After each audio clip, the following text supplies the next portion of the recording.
नमस्कार दर्शक मित्रों, हमारी चैनल पर आपका स्वागत है। कृपा करके हमारी चैनल लाइक, कमेंट एवं सब्सक्राइब करें ताकि हमारे नए अपडेट आपको मिलते रहे। कमेंट में जय श्री राम लिखना ना भूले। चलिए रामायण किष्किंधाकांड में वाली वध के बारे में आगे बात करते हैं। तदंतर वे सब लोग वाली की राजधानी किष्किंधापुरी में गए। वहां पहुंचकर राम एक गहन वन में ठहर गए और सुग्रीव से कहा, तुम वाली को युद्ध के लिए ललकारो और निर्भय होकर युद्ध करो। राम के वचनों से उत्साहित होकर सुग्रीव ने वाली को युद्ध करने के लिए ललकारा। सुग्रीव के इस सिंहनाद को सुनकर वाली को अत्यंत क्रोध आया। क्रोधित वाली आंधी के वेग से बाहर आया और सुग्रीव पर टूट पड़ा। वाली और सुग्रीव में भयंकर युद्ध छिड़ गया। उन्मत्त हुए दोनों भाई एक दूसरे पर घूंसों और लातों से प्रहार करने लगे। श्री रामचंद्र जी ने वाली को मारने के लिए अपना धनुष संभाला, परंतु दोनों का आकार एवं आकृति एक समान होने के कारण वे सुग्रीव और वाली में भेद न कर सके, इसलिए उन्होंने बाण छोड़ना स्थगित कर दिया। वाली की मार न सह सकने के कारण सुग्रीव ऋषमुख पर्वत की ओर भागा। राम लक्ष्मण तथा अन्य वानरों के साथ सुग्रीव के पास पहुँचे। राम को सम्मुख पाकर उसने उलाहना देते हुए कहा, मुझे युद्ध के लिए भेजकर आप पिटने का तमाशा देखते रहे। बताइए आपने ऐसा क्यों किया? यदि आपको मेरी सहायता नहीं करनी थी तो मुझसे पहले ही स्पष्ट कह देना चाहिए था कि मैं वाली को नहीं मारूंगा, मैं उसके पास जाता ही नहीं। सुग्रीव के क्रुद्ध शब्द सुनकर रामचंद्र ने बड़ी नम्रता से कहा, सुग्रीव, क्रोध त्यागो और मेरी बात सुनो। तुम दोनों भाई रंगरूप, आकार, गति और आकृतियों में एक समान हो, अतः मैं तुम दोनों में अंतर नहीं कर सका और मैंने बाण नहीं छोड़ा। यदि मेरा बाण वाली को लगने के स्थान पर तुम्हें लग जाता तो मैं जीवन भर किसी को मुख दिखाने लायक नहीं रहता। वानरेश्वर, अपनी पहचान के लिए तुम कोई चिन्ह धारण कर लो जिससे मैं तुम्हें पहचान लूं और फिर से युद्ध के लिए जाओ। इतना कहकर वे लक्ष्मण से बोले, हे लक्ष्मण, यह उत्तम लक्षणों से युक्त गजपुष्पी लता फूल रहे हैं, इसे उखाड़कर महामना सुग्रीव के गले में पहना दो। लक्ष्मण ने वैसा ही किया और सुग्रीव फिर से युद्ध करने चला।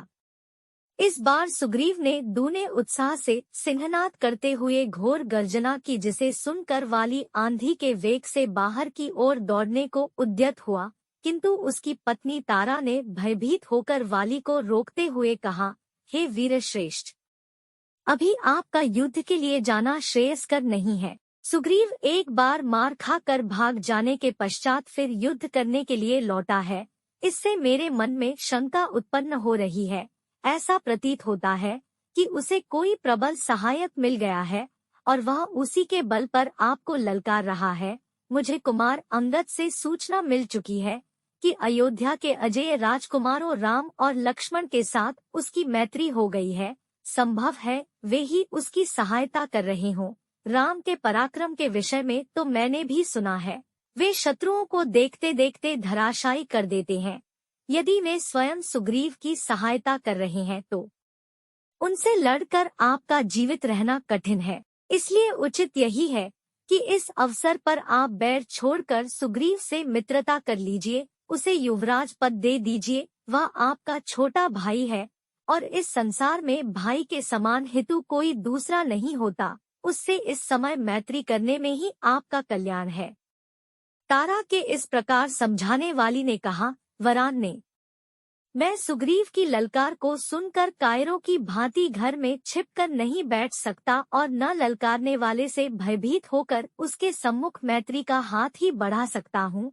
श्री रामचंद्र जी के विषय में मैं भी जानता हूँ, वे धर्मात्मा है और कर्तव्य को समझने वाले हैं। वे पाप कर्म नहीं कर सकते। तुमने मेरे प्रति अपने स्नेह एवं भक्ति का प्रदर्शन कर दिया, अब मुझे मत रोको। मैं सुग्रीव का सामना अवश्य करूंगा और उसके घमंड को चूर चूर कर डालूंगा। युद्ध में मैं उससे विजय प्राप्त करूंगा मगर उसके प्राण नहीं लूंगा। यह कहकर वाली सुग्रीव के पास पहुंचकर उससे युद्ध करने लगा। दोनों एक दूसरे पर घूंसों और लातों से प्रहार करने लगे। जब राम ने देखा कि सुग्रीव की शक्ति क्षीण होते जा रही है, तो उन्होंने एक विषधर सर्प की भांति बाण को धनुष पर चढ़ाकर वाली को लक्ष्य करके छोड़ दिया। टंकार ध्वनि के साथ वह बाण वाली के वक्ष में जाकर लगा, जिससे वह बेसुध होकर पृथ्वी पर गिर पड़ा। वाली को पृथ्वी पर गिरते देख राम और लक्ष्मण उसके पास जाकर खड़े हो गए। जब वाली की चेतना लौटी और उसने दोनों भाइयों को अपने सम्मुख खड़े देखा, तो वह कठोर शब्दों में बोला, हे रघुनंदन, आपने छिपकर जो मुझ पर आक्रमण किया, उससे आपने कौन सा गुण प्राप्त कर लिया? किस महान यश का उपार्जन कर लिया? यद्यपि तारा ने सुग्रीव की और आपकी मैत्री के विषय में मुझे बताया था, परंतु मैंने आपकी वीरता, शौर्य, पराक्रम, धर्मपरायणता, न्यायशीलता आदि गुणों को ध्यान में रखते हुए उसकी बात नहीं मानी थी और कहा था कि न्यायशील राम कभी अन्याय नहीं करेंगे। आज मुझे ज्ञात हुआ कि आपकी मति मारी गई है। आप दिखावे के लिए धर्म का चोला पहने हुए हैं, वास्तव में आप अधर्मी हैं। आप साधु पुरुष के वेश में एक पापी है। मेरा तो आपके साथ कोई बैर भी नहीं है, फिर आपने यह क्षत्रियों को लजाने वाला कार्य क्यों किया?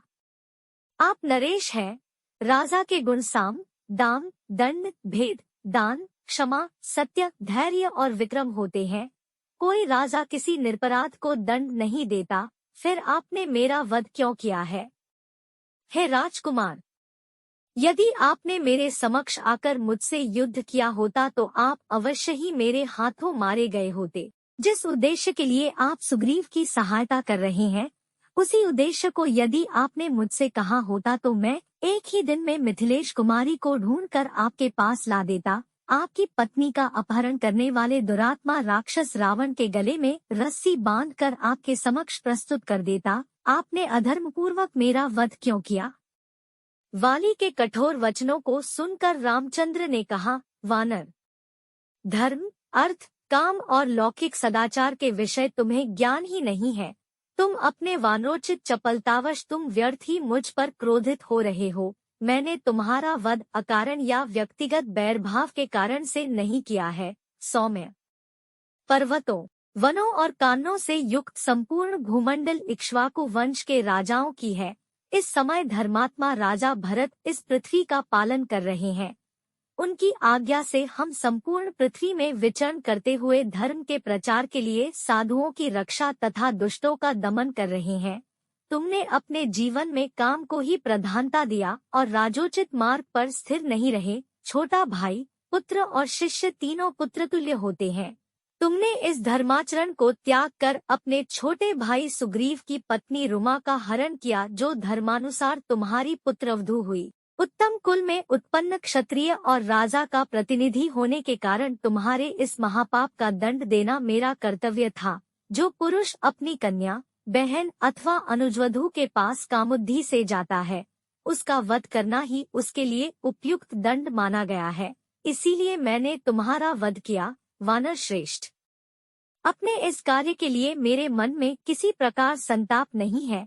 मैंने तुम्हें तुम्हारे पिछले पापों का दंड देकर आगे के लिए तुम्हें निष्पाप कर दिया है। अब तुम निष्पाप होकर स्वर्ग जाओगे।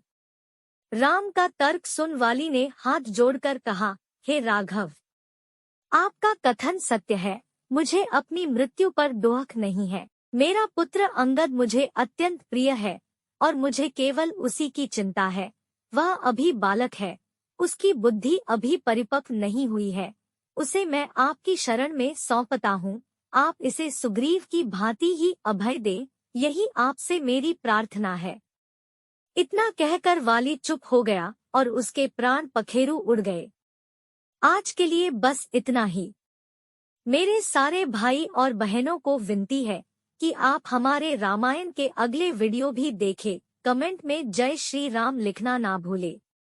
कृपा करके अपना ख्याल रखें। मिलते हैं अगले वीडियो में। धन्यवाद।